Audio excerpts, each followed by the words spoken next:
பசுவிற்கு உணவு தானமாக வழங்கப்படுவது அதிர்ஷ்டத்தை தரும். பசுவிற்கு அகத்திக்கீரையை தானமாக வழங்கும் போது வீட்டில் நீண்ட நாளாக தடைப்பட்டு கொண்டிருக்கும் அனைத்து விஷயங்களும் விரைவில் நடைபெறும். நாம் தெரிந்தோ தெரியாமலோ செய்த பாவங்கள் அனைத்தும் நிவர்த்தியாகும். நமக்கு இருக்கும் பிரம்மகத்தி தோஷமானது சரியாகும். நம் முன்னோர்களுக்கு தர்ப்பணம் செய்யாமல் விட்ட பாவம் கூட பசுவிற்கு 16 அகத்திக்கீரையை கொடுக்கும் போது நீங்குமாம். பசுவை ஒரு முறம் நீங்கள் பிரதர்சனம் செய்தால் பூலோகம் முழுவதும் பிரதர்சனம் செய்வதற்கு பலன் கிடைக்கும். பசுவை பூஜிப்பது பிரம்மா, விஷ்ணு, சிவன் ஆகியோரை பூஜித்த புண்ணியம் நமக்கு கிடைக்கும். மனிதர்கள் கண்களுக்கு தெரியாத யமதூதர்கள், யமன் போன்றோர் பசுமாட்டின் கண்களுக்கு தெரியும். அதனாலேயே யாராவது இறக்கப் போகிறார்கள் என்றால் பசுமாடு ரொம்பவும் சத்தம் போடும்.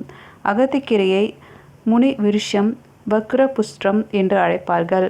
வானத்தில் அகத்திய முனிவரின் நட்சத்திரம் தோன்றும் நேரம் அகத்திக்கீரையும் பூ பூப்பதால் இதற்கு இப்பெயர் கிடைத்தது.